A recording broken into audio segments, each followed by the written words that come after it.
register geser dan pencacah. Register geser itu apa? Register geser itu adalah suatu memori yang nanti isinya itu dapat digeser. Register itu merupakan memori ya. Jadi yang namanya register itu namanya memori. Nanti kalau kalian nanti sampai kepada materi sistem mikroprosesor semester depan, nanti akan dikenal adanya beberapa jenis memori. Memori yang paling kecil tetapi kecepatannya paling tinggi itu namanya register. Itu ada di prosesor. Kemudian memori yang lebih lambat nanti misalnya cache memory itu bisa menggunakan flip-flop D. Kemudian yang lebih lambat lagi nanti yang dinamakan dengan dynamic memory. Itu ada yang kalau sekarang menggunakan DDR ya, itu biasanya menggunakan kapasitor. Nah, jadi register itu merupakan salah satu jenis dari memori. Nah, sekarang isi dari memori ini itu dapat kita geser-geser. Nah, salah satu aplikasinya itu nanti kalau kita menggunakan tampilan 7 segment yang ada di kalkulator atau mungkin tampilan kalkulator yang dot metric gitu ya. Contoh kalau kita memencet angka 7 itu kan keluar 7 di paling kanan. Kemudian kita mencet angka 5, ya maksudnya kita akan menuliskan 75 di situ ya. Ini kan angka 5 kan jadi yang paling kanan, yang angka 7 nanti bergeser ke kiri. Nah, berarti yang 7 ini kan bergeser ke kiri. Nah, di sini itu satu digit ini ya, satu digit di kalkulator itu kan nanti itu kan nilai ini kan disimpan di suatu memori. Nah, berarti nilai memori di sini itu kan digeser ke sebelah kirinya. Nanti di sini kalau kita pencet angka lagi nanti akan digeser ke sebelah kirinya lagi. Nah, kan seperti itu terus seperti itu. Nah, itu. Nah, sekarang menggeser isi memori ini nanti bisa dilakukan jika kita menggunakan memori yang terbuat dari flip-flop. Nah, salah satu memori yang nanti dapat digunakan untuk register-geser adalah memori yang nanti dibuat menggunakan flip-flop D. Nah, itu di halaman berikutnya itu di gambar 6.2 ini contohnya flip-flop D. Flip-flop D ini merupakan flip-flop yang sering digunakan sebagai register, sebagai memori. Satu flip-flop ini dapat digunakan untuk menyimpan data. Satu flip-flop dapat digunakan untuk menyimpan data berapa byte atau mungkin berapa megabyte gitu ya. Ya, satu flip-flop ini dapat digunakan untuk menyimpan data 1 bit. Ya, bukan 1 byte ya, tapi 1 bit. 1 bit ini kan berarti kan ya hanya 1 bit ya, hanya isinya hanya 0 dan 1 saja. 1 bit. Sehingga kalau ini ada 4 flip-flop D, berarti kita mempunyai memori 1 nibble atau 4 bit. Kalau menggunakan 8 flip-flop D, nah berarti kita mempunyai memori 1 byte. 1 byte memori. Ya, jadi 1 byte memori itu terdiri dari 8 flip-flop D. Ya, berarti kalau kita mau membuat 1 megabyte memori, berarti harus butuh berapa? Ya, berarti 1 mega itu kan 1024. Berarti 1024 byte. 1 byte 8 bit. 1 byte itu 8 flip-flop D. Berarti 1024 kalikan 8. Berarti ada berapa? Ya sekitar 8.000 lebih ya flip-flop D ya. Itu hanya memori 1 byte, 1 megabyte gitu ya. Belum nanti kalau 1 giga, nanti besar sekali nanti memorinya. Nah, sehingga memori yang terbuat dari register ini biasanya ukurannya hanya kecil. Kenapa? Ya tadi itu satu flip-flop D itu dapat menyimpan data 1 bit. Ya. Dan memori yang dibuat dari flip-flop D itu nanti biasanya adalah memori yang berjenis register. Register itu ada di dalamnya, ada di dalam prosesor. Atau mungkin juga cache. Cache itu juga di dalam prosesor. Register itu ukurannya tidak akan besar ya. Register prosesor yang sekarang itu kan 64 bit. 64 bit nanti dikalikan berapa jumlah memorinya ya. Nah, itu akan dibahas di mata kuliah mikroprosesor. Sehingga hanya kecil ukurannya. Kenapa? Kalau ukurannya besar, ya nanti kan jadi banyak ini flip-flopnya. Berarti nanti kalau flip-flopnya nanti semakin banyak, harga prosesor akan semakin mahal. Nah, itu. Cache memory juga dari flip-flop. Ya, cache memory juga biasanya dari flip-flop D gitu ya. Nah, sekarang cache memory itu berapa ukurannya? Ada yang 1 megabyte, ada yang 4 megabyte. Nanti cek aja nanti gitu ya. Di spesifikasi prosesor yang digunakan komputer kalian tuh nanti ada case-nya itu berapa. Kadang-kadang ada level 1 case sama level 2. Atau ada memori itu tidak akan melebihi 8.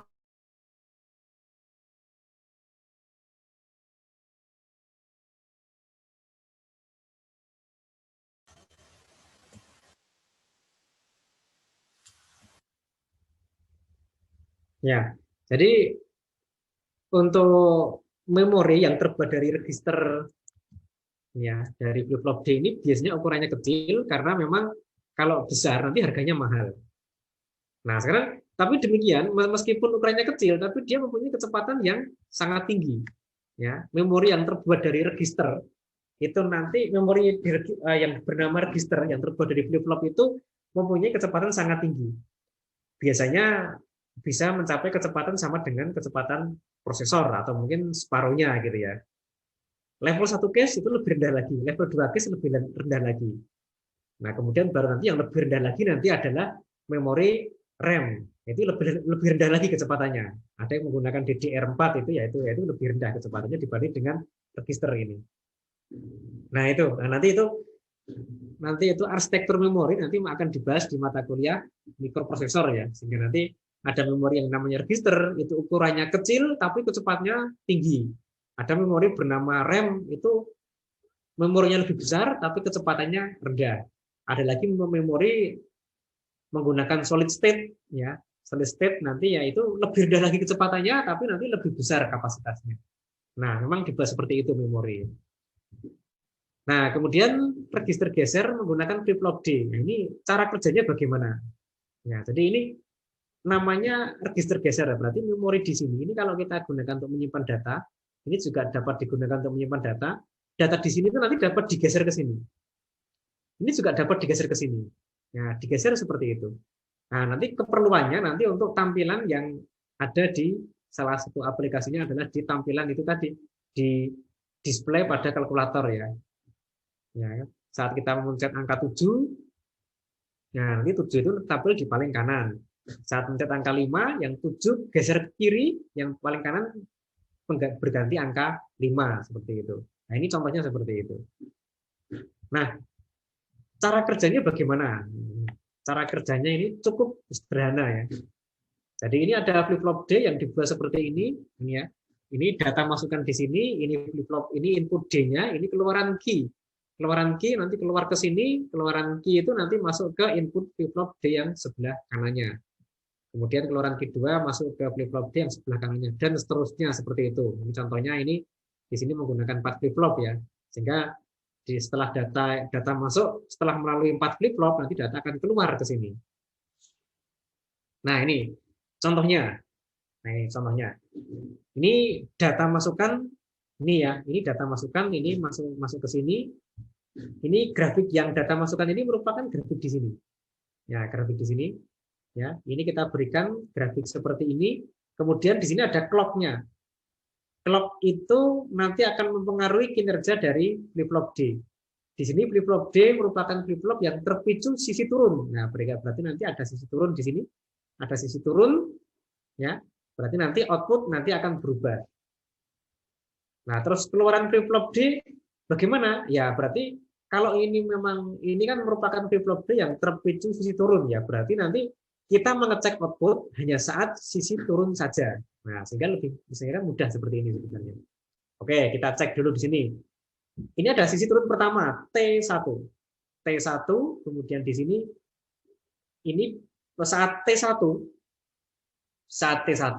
kita cek data masukannya, oh ini bernilai logika 1. Oke, saat T1 data keluaran data masukan logika 1.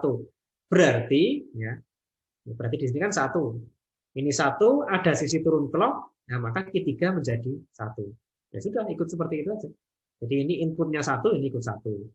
Saat T2 ini inputnya 0, nah ini jadi 0.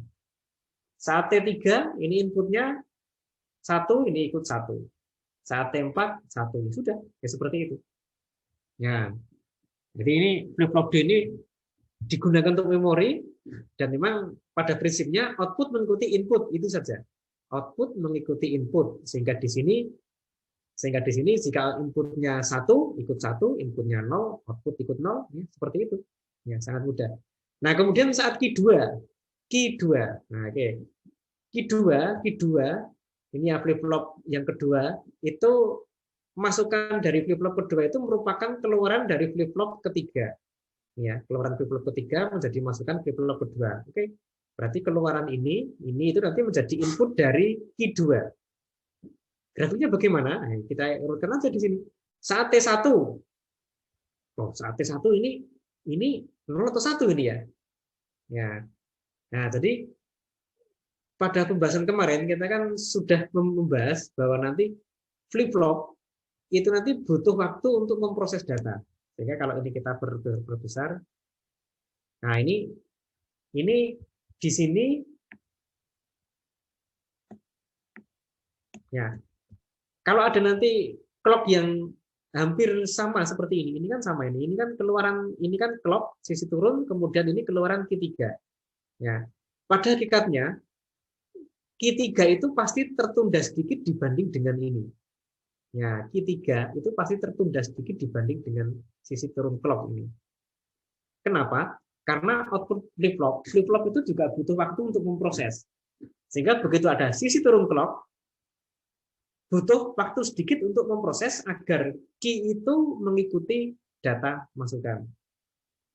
Setelah ada sisi turun clock, itu nanti flip-flop butuh waktu sedikit untuk memproses sehingga keluaran itu mengikuti inputnya. Jadi ini itu sebenarnya tertunda sedikit ke belakang. Nah, kalau ini tertunda sedikit ke belakang, nah berarti di sini Q2-nya saat ini itu flip-flop, saat clock-nya ini sisi turun, nah Q2-nya ini pasti di sini masih mendeteksi ini 0. Jadi saat ini masih 0 ini. Saat ada sisi turun, ini masih 0. Setelah beberapa mikrodetik atau mungkin nanodetik ya, biasanya itu sekitar 10 nanodetik ya, kalau kita menggunakan IC yang komersial, IC TTL 74 LS sekian gitu ya, itu biasanya sekitar 10 nanodetik. Nah, berarti ini tertunda 10 nanodetik ini. Nah, sehingga di sini itu saat sisi turun ini masih mendeteksi, oh ternyata Q3 masih 0. Q3 masih 0, tetap 0. Kemudian saat ini, saat T2 sama tadi ya. Saat T2 berarti ini tuh masih 1 ini. Nah, berarti ini Q2 itu mendeteksi saat T2 keluaran Q3 itu masih 1. Sehingga ini jadi 1. Nah, kemudian saat T3 ini Q2 mendeteksi, oh ini masih 0 sehingga dia kembali ke 0. Ya, seperti itu. Nah, demikian juga nanti untuk Q1 juga seperti itu. Untuk Q1-nya juga seperti itu. Nah, sekarang dengan cara seperti ini, data itu nanti akan masuk dari itu ya, dari input data masukan. Ya, ini kan datanya kan ini 0. Ini kan 0 gitu ya. Ini juga 0 gitu kan. Ini juga 0. Data itu nanti pada nanti ya, itu data itu nanti tidak hanya informasi 0 atau satunya. Tapi yang dianggap data itu juga nanti bentuk gelombang seperti ini juga bisa. Ini kan gelombangnya kan dienolkan sebentar ini kan juga dienolkan sebentar, ini kan juga dienolkan sebentar, nah gitu. Nah ini juga merupakan data seperti itu.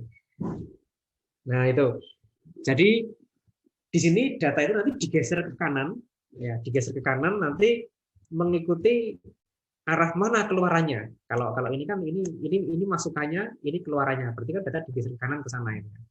Nah ini penggeserannya menggunakan flip-flop D. Nah, nanti kalau mau disimulasikan menggunakan Proteus nanti bisa menggunakan flip-flop D. Dicek di Proteusnya nanti ada flip-flop D di sana. Nah, register geser selain menggunakan flip-flop D, ya yang paling sering menggunakan flip-flop D, tapi juga bisa dibuat menggunakan flip-flop JK, yaitu yang gambar 6.4 yang bawahnya itu menggunakan flip-flop JK. Flip-flop JK dengan flip-flop D nanti kinerjanya sama. Kinerja itu berarti outputnya atau hasilnya sama. Tetapi flip-flop JK itu kan mempunyai input yang lebih banyak. Sehingga kalau menggunakan register geser itu biasanya menggunakan flip-flop D karena flip-flop D itu flip-flop yang paling sederhana atau flip-flop yang lebih sederhana dibanding flip-flop JK. Jadi kalau nanti mencari rangkaian, carilah rangkaian yang paling sederhana. Dengan kinerja yang sama, kita mencari rangkaian yang paling sederhana. Rangkaian yang paling sederhana itu bagaimana? Berarti rangkaian yang menggunakan komponen sesedikit mungkin, rangkaian yang menggunakan pengkawatan atau pengkabelan sesedikit mungkin, dan nanti rangkaian yang menggunakan input sesedikit mungkin ini kan. Nah, kalau ini kan inputnya kan dua. Nah, kadang-kadang orang cenderung menggunakan flip-flop D karena di sini ini kan kalau JK itu inputnya dua sehingga lebih lebih banyak pengkabelannya nanti, lebih banyak koneksinya. Nah, itu flip-flop sebagai register geser. Nah, kalau kita melihat di sini ya, ini ada data masukan, ada data keluaran. Nah, ini data masukan, data keluaran. Sehingga data itu masuk ke sini, kemudian keluar ke sini, gitu ya, keluar ke sana. Nah, data masukan ini masuk satu persatu. Berarti nanti data itu dimasukkan per bit, harus antri per bit satu persatu. Ini juga demikian, data itu keluar per bit. Per bit nanti keluar saat bit pertama, bit ke-0, bit ke-1, bit kedua, dan seterusnya seperti itu. Nah, cara untuk komunikasi data seperti ini sering disebut dengan komunikasi data serial. Berarti data itu masuk per bit. Contoh komunikasi data serial itu sekarang semakin banyak digunakan. Ya, misalnya data untuk komunikasi di internet itu serial. Jadi data itu masuk per bit satu persatu ya. Komunikasi data di perangkat pada komputer itu kebanyakan menggunakan serial. Data dari media penyimpanan, disk drive, solid state disk itu juga per bit, itu serial. Tapi kalau data dari prosesor ke memori itu tidak serial, tapi paralel. Nah, nanti ada penjelasannya nanti tentang paralel ya. Nah, jadi itu data-data nanti kebanyakan untuk di aplikasi itu nanti kebanyakan serial. Nah, kalau yang paralel bagaimana? Nah, sekarang kita lihat di yang B, halaman 150. Halaman 150. Nah, ini. Ya, ini. Ini sama seperti tadi, ini flip-flop D, juga sama ya. Flip-flop D yang nanti digunakan untuk data serial.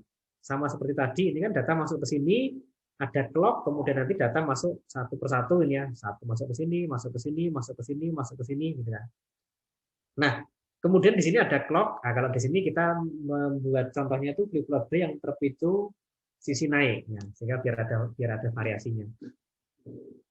Nah, nanti data itu masuk ke sini, data masuk ke sini, sini, sini, sini. Ya, contohnya nanti kalau misalnya kita menggunakan data, contohnya aja,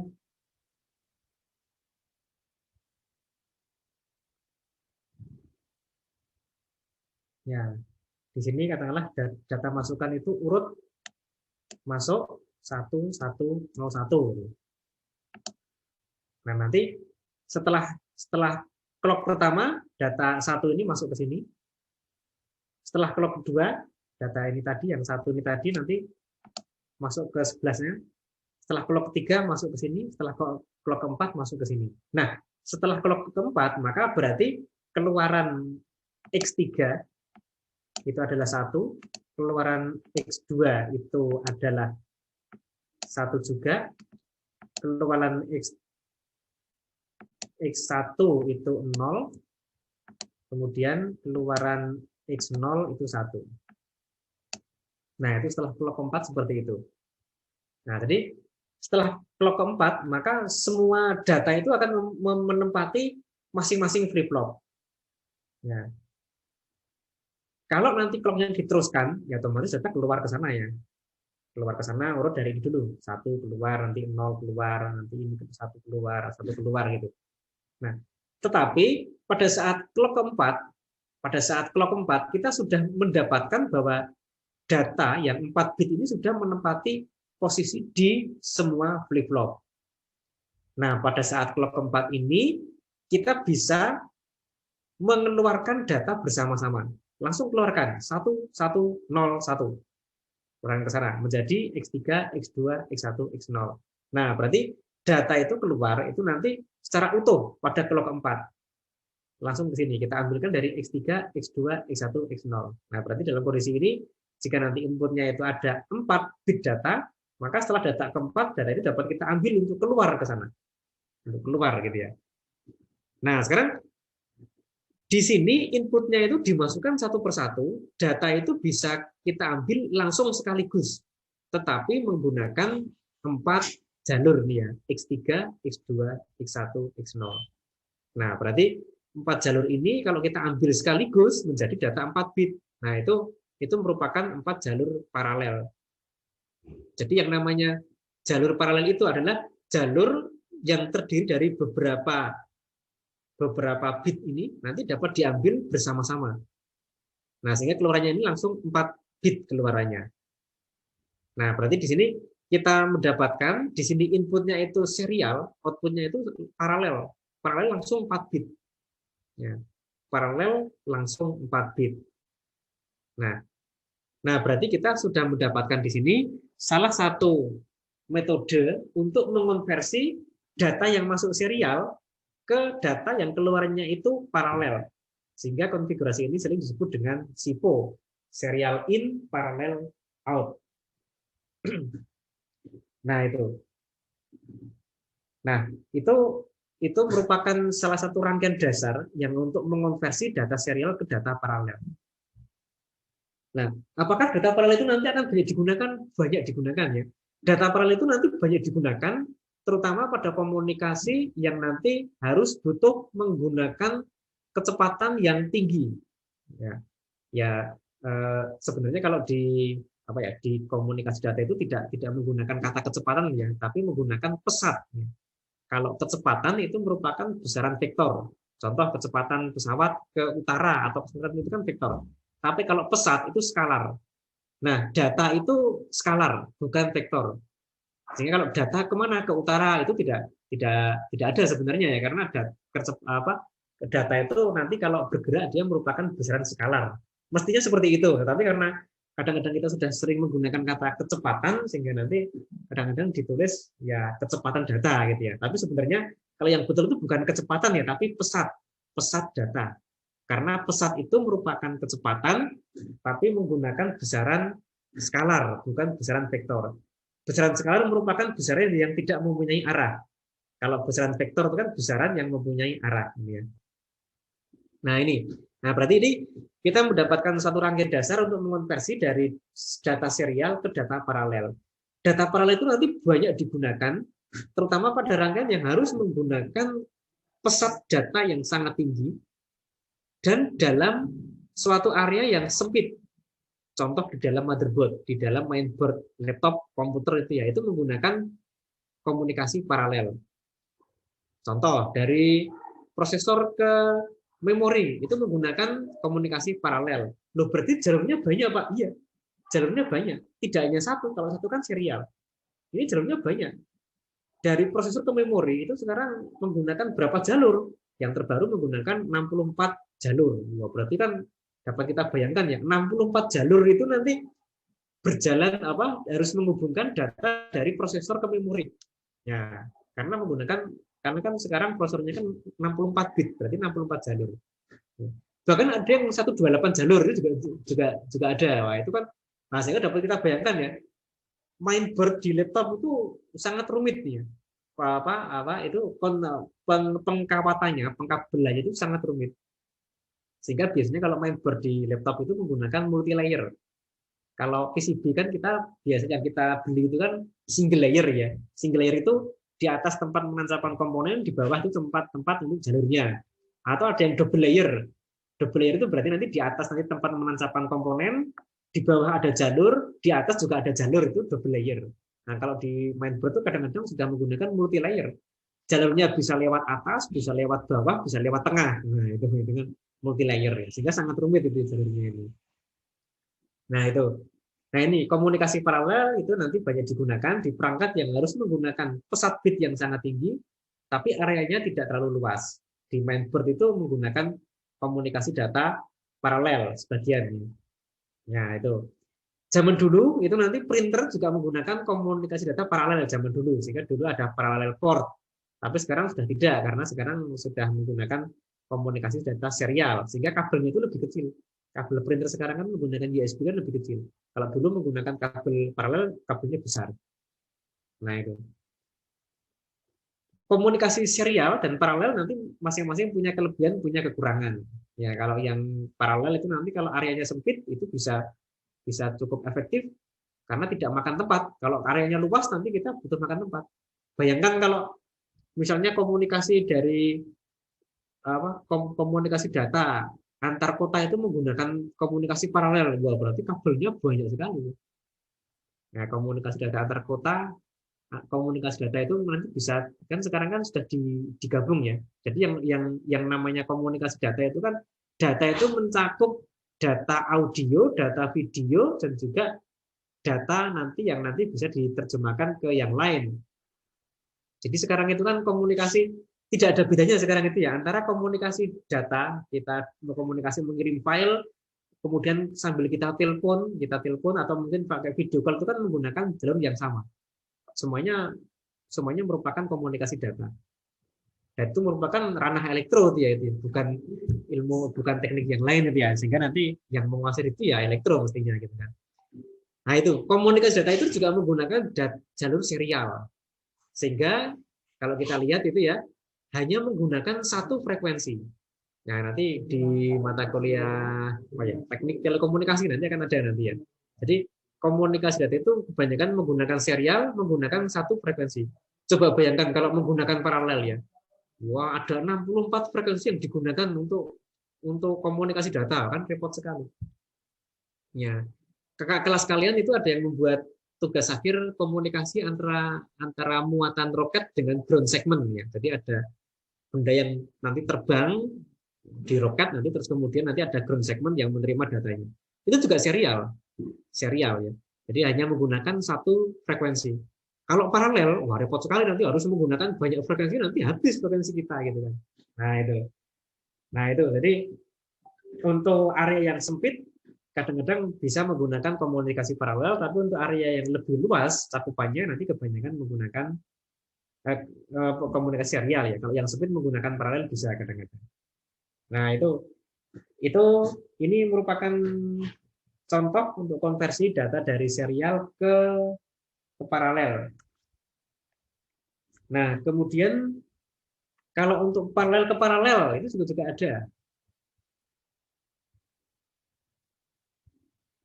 Nah, itu di halaman di gambar 6.9 ini kan paralel ke paralel ini grafiknya ya, komunikasi data serial seperti ini. Ini tadi konversi dari serial ke paralel ini clocknya, datanya masuk seperti ini ya, data masuk, ini kan serial. Data masuk seperti ini, data outputnya ini seperti ini. 1, 1, 0 kalau kita tuliskan di sini kita tuliskan nanti ini kan datanya itu di sini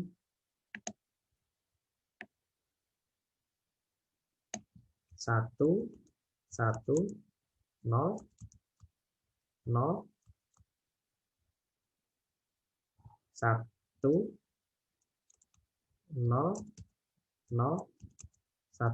Oh ini sisi naik ya, oke. Pas sisi naik berarti di sini ya. Ya, 1, 1, 0, 1, 0. Oke, ini kan data yang keluar di sini adalah ini 1, ini 1, 1, ini 0, 0, 0, 1, 0, 0, 1. Ya. Nah, itu. Nah, berarti ini datanya inputnya serial ya. 1, 1, 0, 0, 1, 0, 0, 1. Setelah clock ke-8 data itu dapat diambil langsung 8 bit secara paralel. 1, 1, 0, 0, 1, 0, 1. Nah, ini contoh konversi data dari serial ke paralel 8 bit. Ya, sehingga menghasilkan data keluaran langsung 8 bit seperti ini. Nah, sehingga suatu saat nanti kalau butuh konversi antara dari serial ke paralel, nanti bisa menggunakan cara seperti ini. Contoh ya, data yang masuk ke RAM, memori komputer, itu kan RAM itu kan menerima data paralel. Tetapi data yang masuk dari luar, dari USB, dari SATA itu kan datanya kan serial. Nah, maka ini harus ada konversi dari serial ke paralel. Serialnya datanya kan masuk satu persatu. Paralelnya yang masuk ke RAM, RAM itu nanti mempunyai 64 jalur data. Wah, apa betul Pak gitu? Iya, memori itu kan mempunyai pin yang sangat banyak. Pinnya itu kan sampai berapa ya? 120 berapa gitu. Pinnya itu, kakinya itu segitu. Prosesor itu kan mempunyai pin apa itu? Ada yang 437 atau berapa gitu ya. Itu kan karena memang dia itu komunikasi paralel ya. Sehingga nanti data itu nanti masuk sama-sama. Kalau data itu masuk secara paralel kan lebih cepat masuknya. Tapi kalau secara serial kan lama masuknya. Nah, karena memang prosesor dan RAM itu menggunakan pesat data yang sangat tinggi, ya maka dia menggunakan komunikasi paralel. Nah, ini salah satu cara untuk mengonversi data dari serial ke paralel seperti itu. Nah, oke, ada yang tanya mungkin silakan kalau ada yang tanya sambil kita teruskan ya. Kalau ada yang tanya langsung aja nggak apa-apa. Nah, oke, kemudian berikutnya ini juga ada nanti register geser paralel. Kalau ada tadi ada register geser SIPO dari serial in parallel out, sekarang paralel.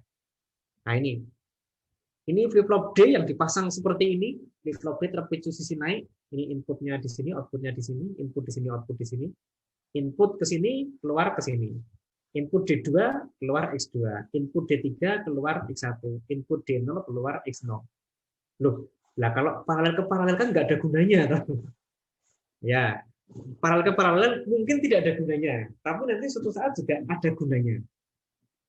Loh, untuk apa ini Om? Tidak ada yang dikonversi kok. Jadi data itu mungkin tidak akan datang bersamaan. Nah, mungkin ini datang duluan, ini datang lebih akhir, ini lebih akhir lagi gitu. Ya bisa seperti itu. Tapi nanti keluarnya pasti sama-sama. Keluarnya pasti sama-sama. Kenapa? Keluarnya nanti menunggu sisi naik clock. Nah ini, nah inilah. Jadi kadang-kadang ada data yang belum datang bersamaan atau sering disebut datanya tidak sinkron. Nah, maka di sini data ini nanti dikeluarkan bersama-sama, dikeluarkan bersamaan, dikeluarkan secara sinkron. Gitu ya. Nah ini. Nah nanti untuk menyinkronkan data, nanti bisa menggunakan flip-flop D seperti ini. Nah itu flip-flop D nanti yang digunakan untuk FIFO, parallel in, parallel out. Ini biasanya untuk menyinkronkan data. Data tuh biar nanti sinkron, nanti dibuat seperti ini. Nah ini, contoh lagi ini ya. Ini di 6.10 yang bawahnya itu. Itu merupakan register geser yang menggunakan flip-flop D yang nanti digunakan untuk menyinkronkan data. Data ini ya, X3 sampai X0, ini mungkin datanya tidak bersamaan. Nah, tetapi nanti harus dibuat sama. Berarti nanti kita harus menggunakan flip flop D seperti ini sehingga nanti dibuat outputnya nanti akan sinkron. Nah, itu flip flop D nanti yang digunakan untuk sinkronisasi data itu seperti itu. Nah, ini jadi di sini menggunakan flip flop D yang disusun parallel in, parallel out sehingga membentuk rangkaian untuk sinkronisasi data. Kemudian yang berikutnya yang PISO. Nah, ini parallel in, serial out. Nah, ini memang agak agak panjang ininya. Agak besar ini anunya ini, rangkaiannya ini. Nah, ini memang data masuk D3, D2, D1, D0. Ini masuk, tahan dulu di flip flop sini. Kalau sudah nanti terkumpul 4 data, nanti baru dikeluarkan satu persatu. Nah, lewat ini ya. Ada parallel enable ini ya. Kalau parallel enable berarti nanti input data masuk, slide masuk semuanya. Nah, nanti setelah itu nanti dengan clock nanti akan keluar satu persatu. Ya, grafiknya seperti ini. Ya. Nah, ini jadi ini begitu nanti PE diaktifkan, parallel enable, nanti datanya masuk ke flip-flop, kemudian nanti akan dikeluarkan satu persatu. Clock pertama, clock kedua, clock keempat, clock ketiga, clock keempat. Ya, contohnya ini 1001 keluar seperti ini. Nah, ini berarti konversi dari paralel ke serial, ya, membentuk grafik seperti ini. Ya. Nah, komunikasi data ini merupakan nanti juga apa ya, materi yang cukup cukup penting, dasarnya di teknik digital ini, dasarnya. Tapi dalam kenyataan nanti sudah ada IC khusus yang nanti digunakan untuk serial in parallel out, parallel in parallel out, atau mungkin juga parallel in serial out. Artinya sudah ada IC yang khusus yang digunakan untuk keperluan konversi serial ke paralel atau paralel ke serial atau mungkin untuk sinkronisasi data itu sudah ada. Tapi di sini kita kan mempelajari bagaimana cara IC tersebut bekerja. Lah, kenapa kok data ini menjadi sesuatu materi di elektro? Kenapa kok bukan di informatiknya? Ya karena memang nanti elektro itu kan sebenarnya kan ilmunya kan luas ya. Ilmunya luas sehingga nanti yang kuliah di elektro itu sebenarnya bisa kerja di mana-mana. Termasuk nanti juga kerja di bagian yang menggeluti tentang IoT ya, Internet of Things. Itu kan sudah ada beberapa tugas akhir yang menuju ke sana. Internet of Things itu kan juga nanti bagian dari elektro. Contoh yang nanti yang akan kita kembangkan kan kemarin ada tugas akhir tentang itu ya, mendeteksi gerakan drone menggunakan sensor gitu kan. Jadi ada drone bergerak kemudian deteksi arahnya tuh kemana-kemana. Nah itu kan nanti kalau menggunakan IoT kan nanti kita bisa melihat dari mana saja gerakannya kemana. Nah suatu saat kalau nanti kita bisa membuat drone sendiri, ya nanti kita sudah bisa melacaknya menggunakan website gitu ya. Nah, itu juga elektro itu ya. Jadi elektro itu nanti luas ilmunya. Nah, itu materinya. Nah, kemudian untuk yang terakhir ini saya sudah memberikan beberapa contoh di sini. Nah, nanti silahkan kalian membuat ya simulasi rangkaiannya. Nah, ini dicoba. Ini kesempatan terakhir untuk mengupgrade nilai ya. Kesempatan terakhir. Nanti silahkan dibuat dengan sebaik-baiknya, kalau bisa dibuat dengan semaksimal mungkin. Karena saya lihat belum belum belum semua mahasiswa itu nanti mengumpulkan nilai ya, mendapatkan nilai tugas. Saya harapkan nanti di sini bisa dibuat maksimal nilainya ya. Karena tugas itu kan 30%. 30% kalau mendapat A nanti ya sudah lumayan bagus nanti ya. Bisa menolong yang lain. Ya, ini masih ada yang kosong-kosong ini tugasnya, nanti silakan ini saya beri kesempatan nanti ya. Karena memang waktu kita terbatas sehingga nanti kesempatan terakhir hanya di saat ini.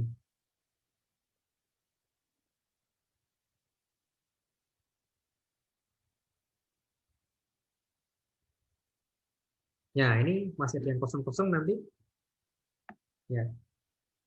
Yang upgrade kemarin yang mengumpulkan revisi tugas belum saya masukkan ya, belum masuk ke sini, belum saya masukkan ke sistem ini sehingga belum bisa. Nah, nanti silakan nanti yang masih merasa masih kurang nilainya nanti bisa menambahkan dan dibuat semaksimal mungkin tugas yang terakhir itu ya nanti ya. Kalau kalian mendapatkan nilai tugas nanti katakanlah baik semua, itu otomatis nilai tugas melebihi 100. Ya, melebihi 100. Loh kok bisa, Pak? Ya, memang saya buat seperti itu. Sehingga nanti jadi nilai tugas itu nanti ada nilai minimal. Meskipun kalian tidak mengerjakan tugas sama sekali, tetap ada nilai minimalnya. Saya biasanya menggunakan 20 nilai minimalnya ini. Ya, sehingga nanti yang maksimal itu nanti melebihi 100. Nah, kalau melebihi 100 bagaimana? Ya berarti kalau kalian nanti mengerjakan tugas semuanya 10, pasti mungkin akan mendapat skor 100 sekian gitu ya. Tapi kalau yang mendapat 10 itu cuma beberapa, nah nanti skornya mungkin masih 100 gitu kan. Nah, itu sehingga nanti harapannya tugasnya nanti bisa menolong sehingga nanti bisa mengangkat nilai totalnya. Nah, sekarang ini Kita sambil mempelajari flip-flop D, nah nanti coba dibuat ini ya, register geser. Bener nggak grafiknya itu seperti ini? Ya, siapa tahu nanti ini cuman apa? Sekedar leap of service gitu ya. Leap of service sekarang yang baru ngetren kan leap of service gitu ya. Ya. Nah, ini siapa tahu ini hanya merupakan leap of service. Hasilnya cuman digambarkan seperti ini, tapi kenyataannya tidak. Nah, sekarang coba ini. Coba buatlah register geser seperti ini menggunakan flip-flop D. Kemudian nanti apakah benar hasilnya seperti ini? Coba menggunakan Proteus, dicoba cari itu IC flip-flop D. Kemudian cari pembangkit clock, sudah ada pembangkit clock pakai itu ya, generator clock itu. Ini dimasukkan ke sini, kemudian dibuat data seperti ini. Ya. Loh, membuat datanya bagaimana, Pak? Nah, ini. Membuat datanya bagaimana? Oke, coba. Cara membuat data seperti itu bagaimana? Kita bisa membuat pola-pola gelombang kotak di Proteus. Caranya bagaimana? Nah, ini kita coba untuk membuat pola suatu gelombang kotak dengan pola tertentu menggunakan Proteus. Oke, caranya bagaimana? Ya. Jadi dengan pola itu kita nanti bisa membuat gelombang kotak dengan pola apapun. Kalau dicoba di lab juga bisa, kita menggunakan fungsi generator yang nanti dapat dibuat gelombang kotak apapun itu bisa. Nah, gelombang tersebut agar nanti itu dapat dilihat di osiloskop harus dibuat periodik memang. Jadi osiloskop itu akan menampilkan gelombang yang periodik. Kalau gelombangnya tidak periodik tidak akan dapat tampil di osiloskop. Nah, makanya nanti gelombangnya harus dibuat periodik. Nah, ini contohnya ini.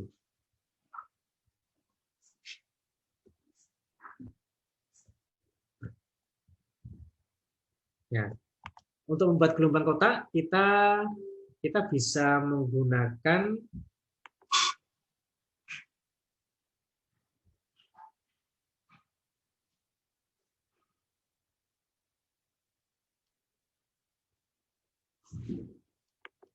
ya ini Proteusnya malah macet nih.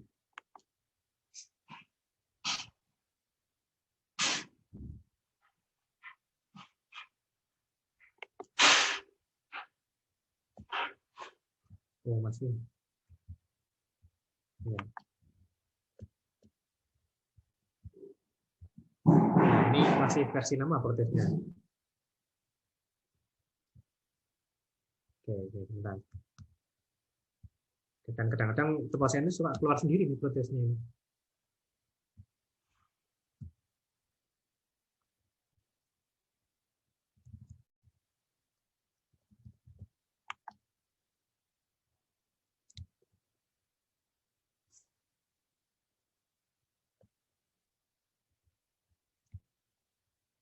Nah, mungkin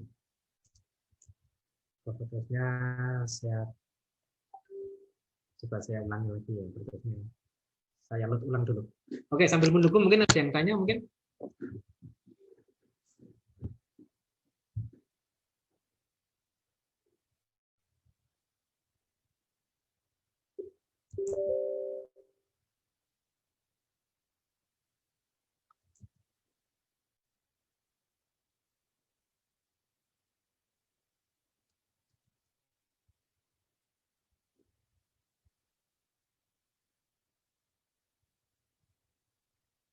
Ya, jadi untuk register geser ini nanti karena memang nanti juga banyak digunakan, nah maka kita coba kalau menggunakan Proteus dan kita akan mencoba membuat grafik gelombang kotak yang nanti itu logikanya akan kita tentukan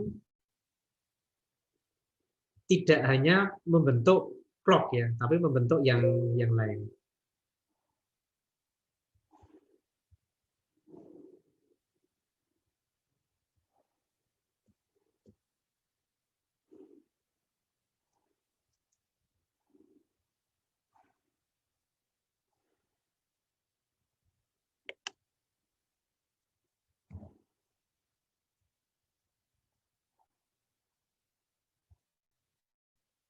Ya, ini coba.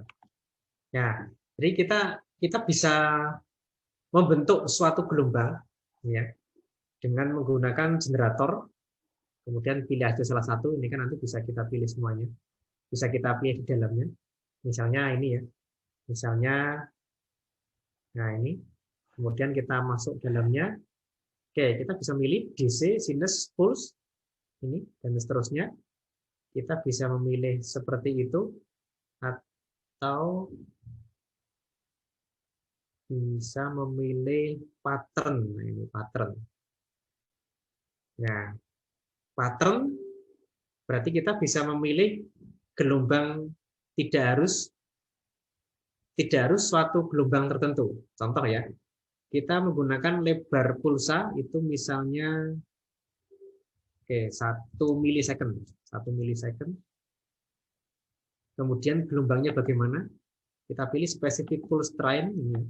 Kita akan memilih gelombangnya misalnya, jadi masing-masing bit ini akan berlangsung selama 1 milisecond. Nah, bit yang keluar itu misalnya kita tentukan 00, 11, 00, 11. 8 bit ya. Oke, nanti akan kita bandingkan. Oke, kemudian yang kedua di sini kita bandingkan nanti generator. Kita pilih sembarang aja di sini. Oke, di sini. Nah, kita pilih pattern sama tadi ya, 1 milisecond. 1 milisecond. Nah, sekarang kita pilih untuk pattern yang lain. Misalnya kalau tadi 00110011, sekarang 01010101. Ya. Nah, ini akan setiap detik juga akan terjadi setelah. Oke, kita cek gelombangnya hasilnya bagaimana menggunakan osiloskop.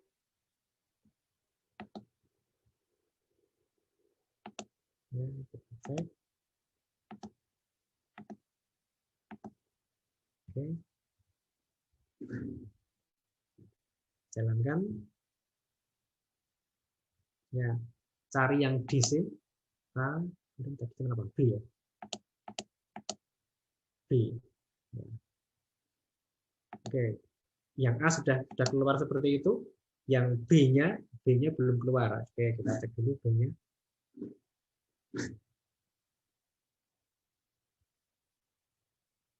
B-nya 1 milisecond.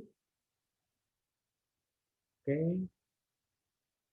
Ini betul. Kemudian koneksinya yang belum betulnya belum koneksinya.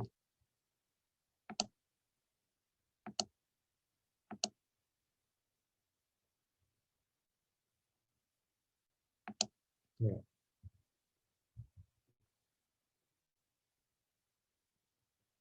Ya, B-nya belum keluar ya B-nya.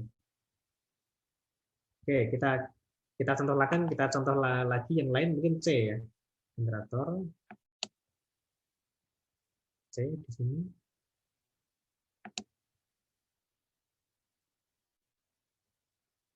Pattern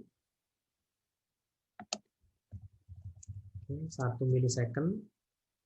Kemudian ini mungkin sekarang dibalik. Nah, sekarang menggunakan yang lain ya, 00 1111 00 gitu kan. Kita masukkan ke C.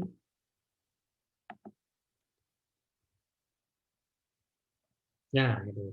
Nah, jadi kita bisa membuat grafik apapun di sini. Misalnya kita mau membuat grafik yang lain misalnya. Ya.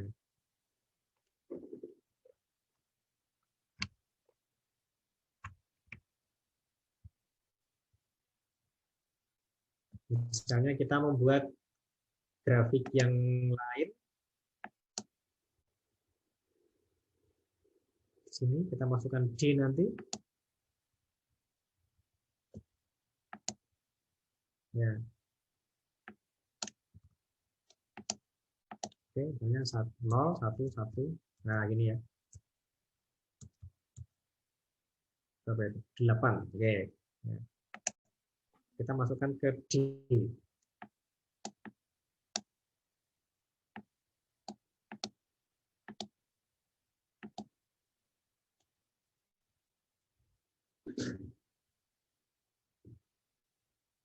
Ya, nah ini grafiknya seperti ini. Ya, jadi kita bisa membuat grafik apapun di sini.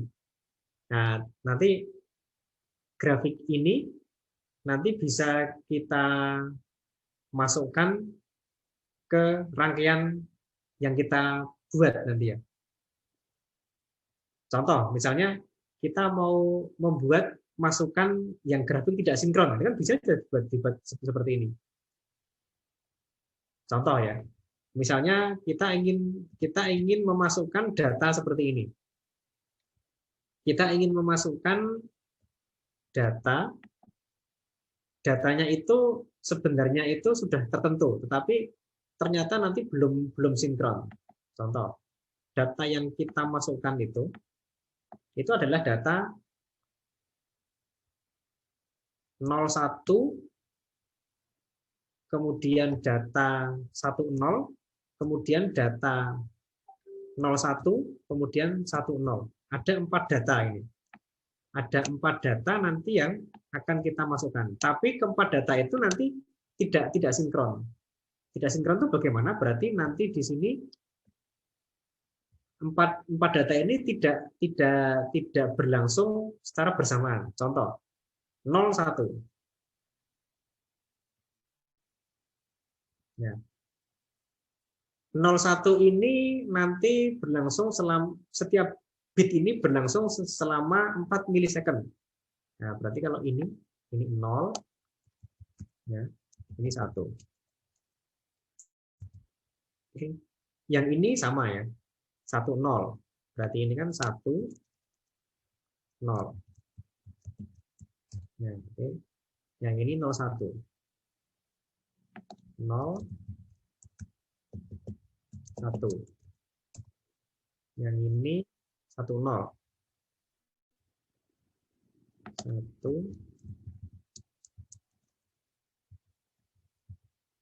0. Ya.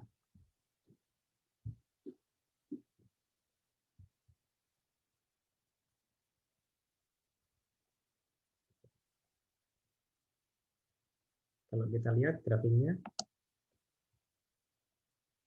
ini ya, geser aja triggernya ini.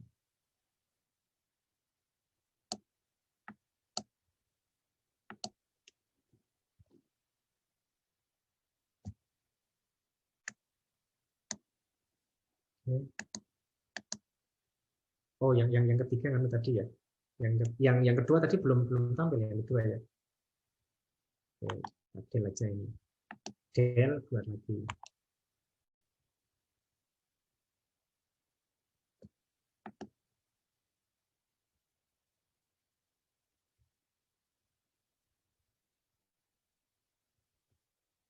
Pattern ya. 1. Jadi yang kedua tadi ada 1, 1, 1, 1. Ya.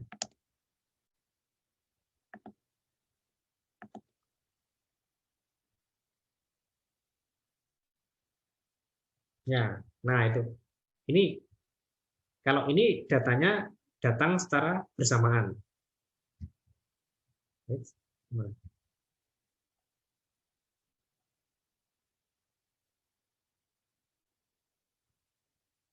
Ya, perhatikan data berlangsung bersamaan. 0, 1. Berulang terus. 0, 1.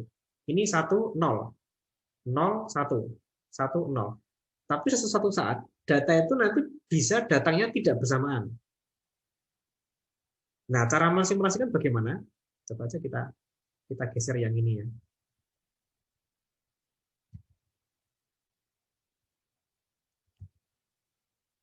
Ini kita geser. Datangnya terlambat. Nah, ini del aja sini. Oke, ini kan mundur sedikit.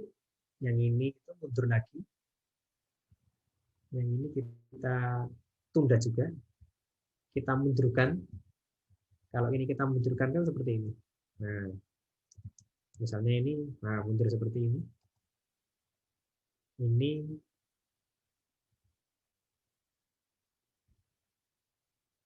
kita mundurkan. Ya. Oh, yang ini mungkin dibuat sama ya. Jangan mundur, nanti biar untuk perbandingan.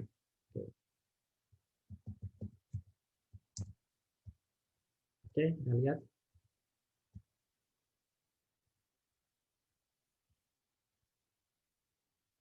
Ya, jadi ini data datang tepat waktu, yang ini kan mundur. Ya, ini mundur seperti ini. Artinya apa? Ini kan yang pertama ini 01, berulang terus ya. 01, 01. Yang ini yang kedua 10, 10. Yang ini 01, 01. Tapi ini terlambat, datanya mundur. Mundur 1 milisecond. Yang di sini 10, tapi juga mundur. Nah, seperti ini nanti itu bisa disinkronkan menggunakan flip-flop D sebagaimana gambar 610 tadi itu. Menggunakan flip-flop D di gambar 610. Itu nanti bisa digunakan untuk mensinkronkan data. Sehingga outputnya nanti akan sinkron. Nah, outputnya sinkron nanti ya berarti outputnya tambah 1 clock lagi di sini. Berarti nanti yang 4 ini itu nanti masuk ke flip-flop D, mungkin di D4, D3, D2, D1, nanti tambah lagi 1 flip-flop di sini untuk clock.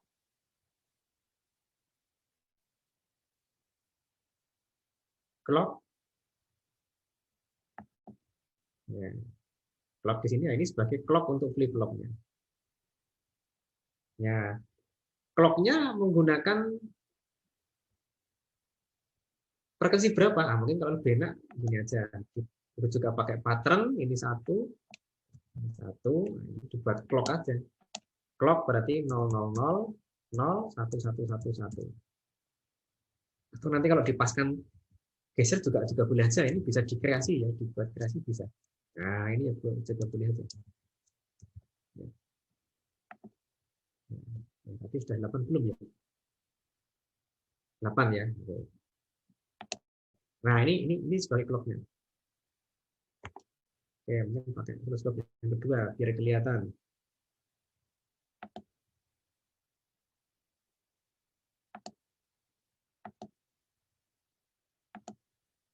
Ya. Oke, ini clocknya. Ini yang data D tadi itu. Ya. Nah, ini contoh nanti untuk aplikasi 6.10. Yang ini masuk ke flip-flop, ini masuk ke flip-flop D-nya, ini masuk ke clock-nya. Ya. Nah, perhatikan nanti kalau kita melihat gambar yang itu merupakan sinyal dari gelombang digital, nanti pindahlah channelnya ke channel DC ini. Nah, channel DC seperti ini.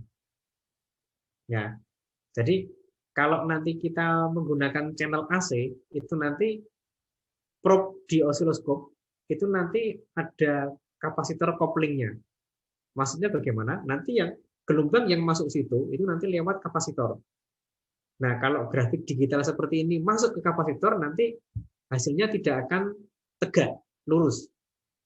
Coba aja ini kalau dijadikan AC nanti kan grafiknya akan jadi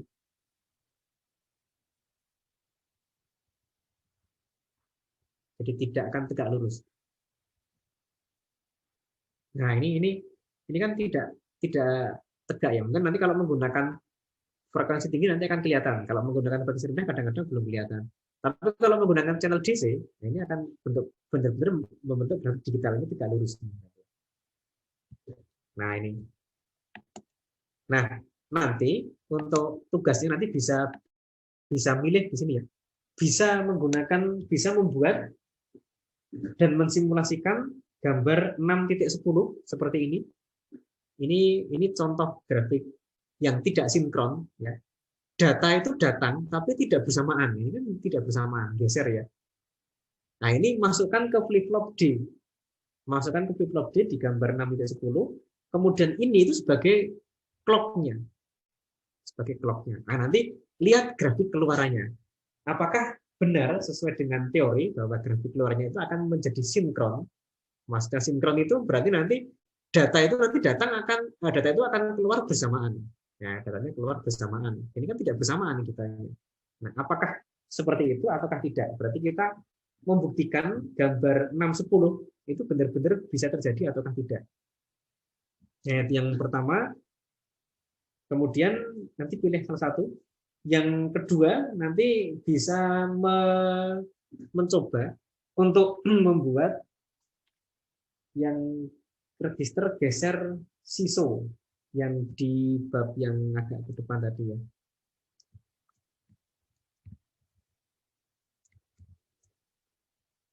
Register geser SISO. Nah ini serial in, serial out. Nah ini data innya seperti, buatlah data seperti ini ya, atau mungkin yang grafik yang lain silakan nanti bisa menggunakan grafik yang lain ya.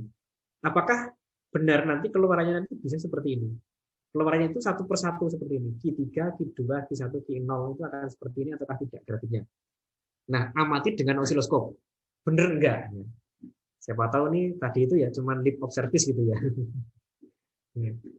Ya itu. Jadi itu ada dua pilihannya.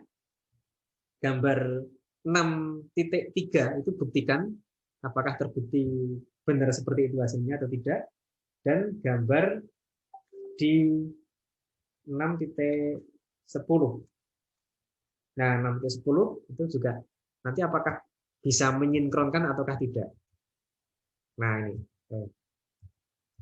Nah, ini 6.10. Apakah ini bisa menyinkronkan ataukah tidak. Nah, nanti silakan disimulasikan dengan Proteus. Ya, silakan disimulasikan dengan Proteus. Nanti ada dua opsi jawaban, ada dua opsi format jawaban, ya. Bisa pilih salah satu. Jadi ini soalnya ada dua, pilih salah satu. Kemudian dua opsi jawaban juga pilih salah satu saja. Yang pertama nanti dibuat berkelompok, membuat artikel kemarin, artikel ilmiah seperti kemarin, ya, satu kelompok 5 orang, atau dijelaskan secara oral menggunakan video, yang nanti videonya nanti sama seperti kemarin ya, dimasukkan ke YouTube nanti ya. Nah, silakan nanti dibuat seperti itu. Saya kira ini bisa dibuat dengan cukup cepat nanti. Kalau di video berarti nanti cara membuatnya bagaimana, kemudian nanti ditampilkan hasilnya bagaimana. Nah, semuanya nanti juga harus mengirim file simulasinya sehingga saya bisa mengecek ini file simulasinya benar atau enggak ya. Siapa tahu videonya cuma crop dari tempat lain gitu kan ya, siapa tahu seperti itu. Ya, tapi enggak lah kalau di elektro saya kira jarang yang seperti itu ya. Yang mengambil tempat itu jarang, kebanyakan sudah membuat sendiri bisa. Nah, itu. Nah, nanti saya tunggu nanti sampai hari seperti biasa hari Senin jam 23.50 55 atau 59 ya kemarin ya tugasnya 59 kalau nggak salah ya. Nah ini saya harapkan ini sebagai alternatif untuk menambah nilai tugasnya sehingga nanti bisa menjadi maksimal tugasnya ya itu. Oke, ada yang tanya untuk ini ya, untuk materi ini berarti kita sudah selesai dan memang untuk arah ke depan itu nanti kita akan lebih banyak menggunakan simulasi untuk prakteknya karena ternyata untuk semester depan pun kemungkinan pembelajaran tatap muka belum diizinkan ya oleh Kemendikbud ya. Kecuali untuk praktikum aja kemarin hanya terbatas untuk 4 orang, satu lab itu hanya diisi 4 orang, praktikum teknik tenaga listrik itu hanya satu lab 4 orang dan itu pun hanya yang diperkenankan yang dia berasal dari Jogja. Nah, kemudian dari keempat orang itu kemarin dibuat videonya, kemudian disebarkan ke semua mahasiswa gitu ya. Nah, itu.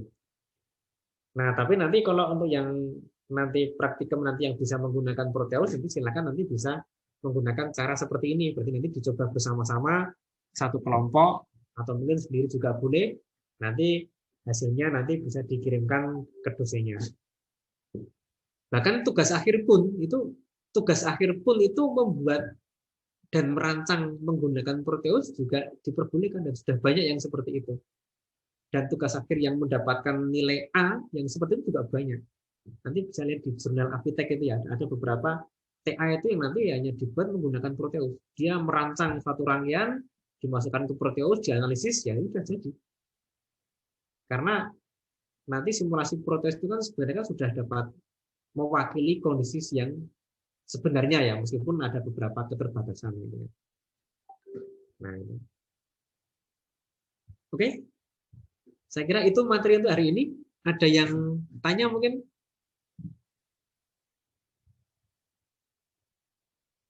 Belum ada kayaknya, Pak. Belum ada kayaknya ya. Ya, oke. Saya harapkan nanti semuanya sudah bisa menyimak dan silakan nanti dimanfaatkan kesempatan ini sehingga nanti untuk menambah tugas sehingga kalian nanti ya paling enggak pembelajaran online ini kan malah kadang-kadang kan malah lebih lebih enak untuk mendapatkan nilai yang tinggi gitu ya. Karena beberapa dosen itu nanti akan memberikan kelonggaran untuk tugasnya dan kelonggaran untuk nilainya sehingga yang mendapat nilai tinggi itu nanti banyak. Dan kita memang ada program untuk percepatan kelulusan karena memang target kita nanti ke depan itu yang lulus tepat waktu. Tepat waktu itu berarti maksimal 4 tahun itu akan semakin banyak. Kita targetkan nanti untuk tahun depan tuh 50% itu lulus tepat waktu. Nanti ada pengumumannya nanti ya, ada pengumuman tersendiri nanti untuk ada program itu. Program percepatan kelulusan sehingga nanti bisa lulus tepat waktu. Karena kuliah lama-lama itu bukan berarti ITDA itu untung ya, Pak. Kalau lama kan berarti untung Pak ITDA karena kan nanti mendapat uangnya banyak itu. Enggak, kita malah rugi ya. Kenapa? Karena nanti kita akan dicap oleh masyarakat itu, wah ini lulusnya lama gitu ya. Tapi kalau kita mendapat cap yang bagus nanti itu merupakan suatu kredit poin tersendiri bagi kita. Nah, itu nanti kita akan kita luncurkan program percepatan kelulusan nanti ya. Nanti akan didukung oleh semua dosen. Oke, kalau nggak ada yang tanya sampai jumpa minggu depan pertemuan terakhir, silakan dicek lagi materinya. Nanti minggu depan juga nanti akan kita berikan kuis untuk latihan sebagai latihan untuk ujian akhir semester nanti, sehingga nanti supaya berlatih dulu nanti di kuis tersebut sehingga nanti hasil di ujian bisa maksimal nanti ya. Terutama nanti untuk flip flop. Ya, untuk flip flop itu kan nanti yang harus di dipelajari dan juga yang sering terjadi kesalahan ya untuk yang tahun-tahun dulu itu kan.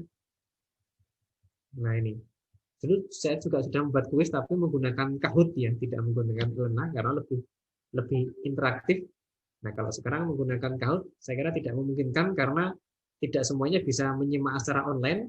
Nah kita menggunakan Elena sehingga nanti waktunya bisa bisa lebih fleksibel nanti. Nah ini yang sering terjadi kesalahan itu di ya, di pemahaman itu. Nah ini contohnya ini ya. Ini kan flip flop JK, ya. Flip flop JK kalau kalau seperti ini kan flip flop yang terpicu sisi naik. Nah berarti nanti kalau ada sisi naik clock, maka output itu bisa berubah ini ya. Ada sisi naik, output itu bisa berubah. Berubahnya mengikuti ini. Kalau tidak ada sisi naik, ya output tidak akan berubah. Nah, ini yang kadang-kadang masih ada yang bingung. Tetapi ada sisi naik pun itu juga output belum tentu berubah. Nah, kalau ini inputnya 00, ini tidak akan berubah. Nah, jadi pada saat sisi naik, output itu bisa berubah. Ya, bisa berubah. Kalau kebetulan inputnya ini, output nanti akan bisa jadi ini gitu ya. Tapi kalau inputnya ini, output tidak akan berubah. Kalau tidak ada sisi naik, output tidak akan berubah. Nah, itu yang kadang-kadang dibuat suatu kalimat itu jadi kadang-kadang menjadi bingung kadang-kadang. Nah itu mungkin yang harus diperhatikan itu. Makanya nanti besok coba dibuka kembali materinya, ya coba dibuka kembali materinya. Besok kita akan mencoba latihan menggunakan kuis ini, sehingga nanti harapannya nanti untuk ujian akhir semester nanti bisa mendapatkan nilai yang maksimal.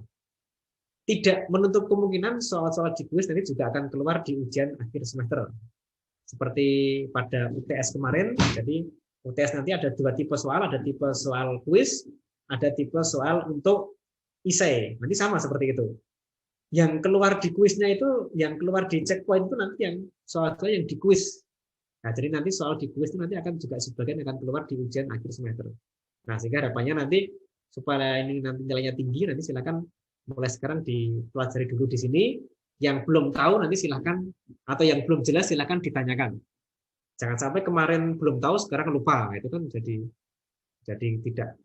tidak masuk ya. Ya, tidak masuk materinya.